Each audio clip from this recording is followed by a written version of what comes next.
Hi there, I'm Mike McGuire. By day, radio guy, avid pro wrestling fan, and gardener? Well, I wasn't when I started, but I am now thanks to my friends at Proven Winners. Here at Kuhlmann's Market Garden and Greenhouse, just a short drive, 167th Ave and 13th Street. Dieter and Anita are back, and they're here to answer your questions and also offer some feedback on some of the tips you guys sent me. So thanks so much for those. Great to see you guys again. The first question I got, it was actually a tip, but I think it'll spring a good question, and that is, Mike, don't forget to water your plants. Don't water them in the middle of the afternoon.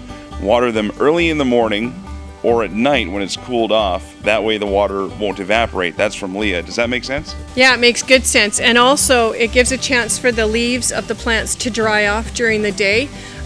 You can harbor a lot of powdery mildew and diseases and things if your plants are wet through the night. So watering in the morning so that everything dries off during the day is good practice.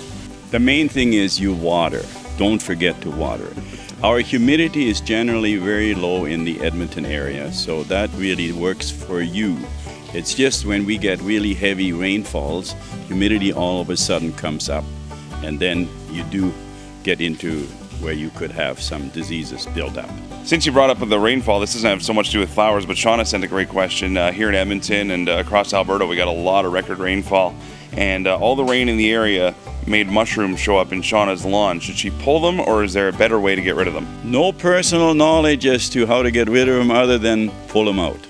That's it. Yeah, and with the drier conditions ahead, I think you'll see that the mushrooms will stop growing. It's because we've got so much moisture right now. Mushrooms live on organic material in the ground. So wherever the mushrooms are growing, maybe there was a tree stump there, maybe there was something that made more organic material, that's why the mushrooms are growing there. So just with drier weather, that's all going to stop, but picking them out is the best thing to do. All right, heading back to the garden now. Terry sent a great email, and this was a tip for me to help keep critters away from the flowers. Terry says, I put apple peelings and core around my flowering pans to have more flowers and fruits, dried crushed eggshells to keep slugs away, and mothballs to help deter cats, mice, gophers. There are a lot of home remedies like the eggshells crushed up around your plants. Definitely, if the slugs are crawling through that, it cuts their body and they kind of bleed to death. Yeah. As far as the mothballs goes, to keep the cats and dogs out of your yard, yes, it does. What it does is it deters them from going in the same place all the time. Yeah, and for the younger guys, I heard about this thing of putting a saucer in there and putting some beer in it. Did you know that? I didn't know you could use beer for that. But I've drank beer out of a saucer. Does that count? well, maybe it does. You never know.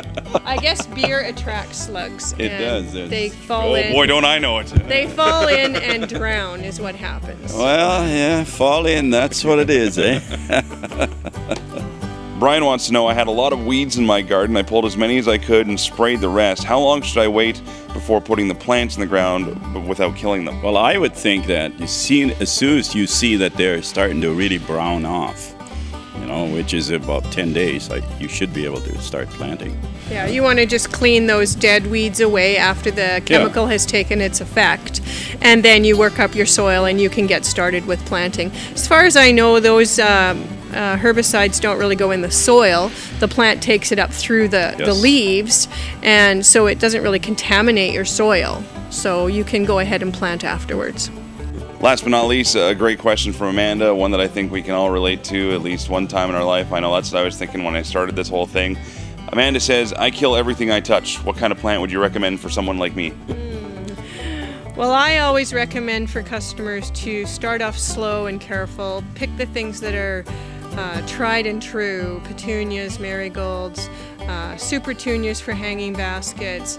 Don't start getting fancy right off the bat and picking a whole bunch of things that are hard to grow. So choose the things that other people have talked about and that they're easy to grow, and you should be successful. Yeah, and here comes my plug.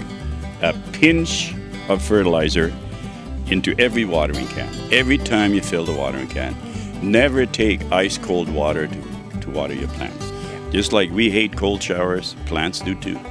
Dieter and Anita, Kuhlmann's Market Garden and Greenhouse. If you have any questions, if you're in the Edmonton area, stop by and see them. Again, thank you guys so much for all the advice you've given me. I love the flowers. As you've seen, they look amazing now. Got them at work, got them at home, and thanks to Proven Winners as well. Well, Mike, I think you've done a really good job. Yeah, man, really I can't nice. believe it. You know, I had some good coaches, so thank you once again, guys. Appreciate it. our pleasure. Thank you for watching. Get out there, get gardening, and we'll see you next season. You bet.